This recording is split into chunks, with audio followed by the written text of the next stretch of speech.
চকুৰ সন্মুখতেই জ্বলি ছাই হৈ যায় বাসগৃহ।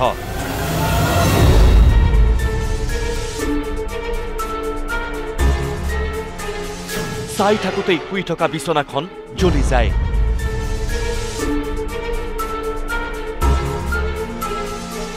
ধানৰ ভঁৰাল, কণ্ট্ৰলৰ দোকান, পিন্ধা কাপোৰবোৰ আধা পোৰা হৈ পৰি ৰয়।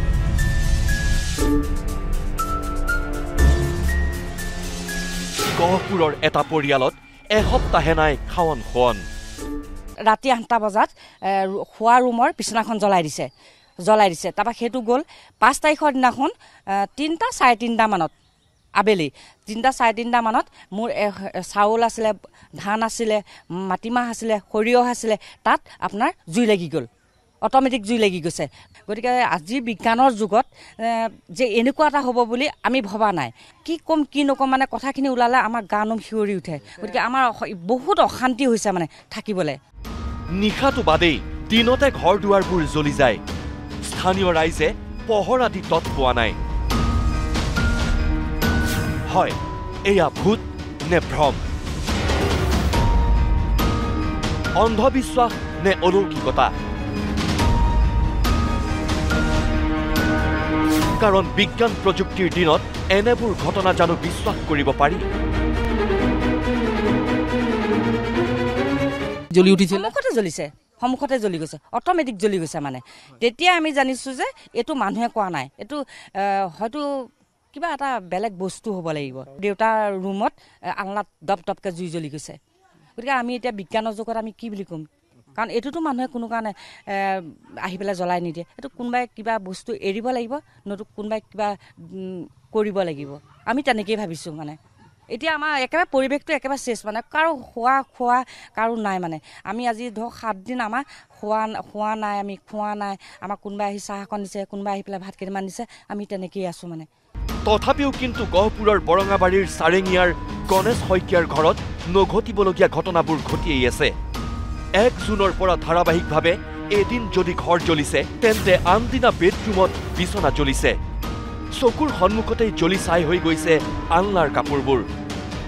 ক'ৰ পৰা কেনেকৈ কি হৈ আছে গণেশ শইকীয়াৰ 10জনীয়া পৰিয়ালটোৱে ধৰিবই পৰা নাই। প্ৰথমতে আমাৰ খেৰৰ ঘৰ এটা লাগিলে 1 জুনৰ দিনাখন, তাৰপৰা আকৌ চাউলৰ বস্তাত লাগিলে, ধানৰ বস্তাত লাগিছে জুই, বিচনাত লাগিছে, আকৌ আনলাৰ কাপোৰত লাগি গৈছে, অট'মেটিক জুই জ্বলি গৈছে। জুইকুৰা জ্বলি যোৱাৰ পিছতহে দেখা পাওঁ। তাৰপৰা লৰালৰিকে আকৌ পানী দুনি ঢালি নুমো আৰু জুইকুৰা। মানে ভিতৰত আমাৰ জুই জ্বলাবলৈ ভয় লগা হৈ গ'ল। লাষ্টত আমি চব বস্তু বাহিৰলৈ উলিয়াই দিলোঁ। বাউণ্ডেৰীৰ ভিতৰত একো বস্তুৱে নৰখা হ'লোঁ। গেছ চেছৰ পৰা ধৰি চব বাহিৰলৈ উলিয়াই দিলোঁ। বিজ্ঞানৰ উত্তৰণৰ দিনত অদৃশ্য শক্তিৰ এনে অদ্ভুত খেলা আমি বিশ্বাস নকৰোঁ। কিন্তু ঘৰ জ্বলাই দিয়া, ভঁৰালৰ ধান চাউল জ্বলি যোৱা কাণ্ডবোৰৰ উৎস কি?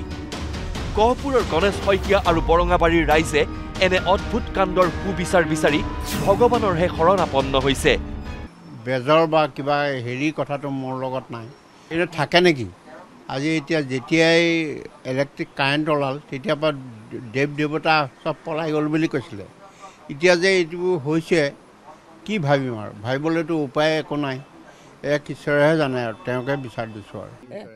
আমি মানে কি বিচাৰোঁ, আমাৰ শান্তিটো লাগে। আমি ভগৱানৰ ওচৰত প্ৰাৰ্থনা কৰিছোঁ। আমাৰ ওচৰতে বৰনামঘৰ আছে, বৰনামঘৰত আমি চাকি এগছিছোঁ। ওচৰতে আমাৰ কল্যাণী মন্দিৰ আছে, কল্যাণী মন্দিৰত চাকি দিছোঁ। ভগৱানেহে বচাব আৰু, তাৰ বাহিৰে আমাৰ বচোৱা মানুহ নাই আৰু। এতিয়া প্ৰশ্ন হয়, গহপুৰৰ গণেশ শইকীয়াৰ বাসগৃহত প্ৰকৃততে হৈছে কি? অদৃশ্য শক্তিৰ আঁৰত কোন? কি উদ্দেশ্যেৰে ঘৰৰ আচবাব জ্বলাই সৃষ্টি কৰা হৈছে আতংকৰ?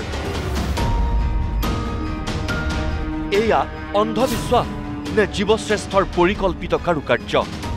উত্তৰ লাগে গহপুৰৰ এইটো পৰিয়ালক। দিনৰ ভাগতে মানুহ কণ্ট্ৰলৰ দোকান, মানুহ থকা অৱস্থাতে চাউলত জুই লাগি গৈছে।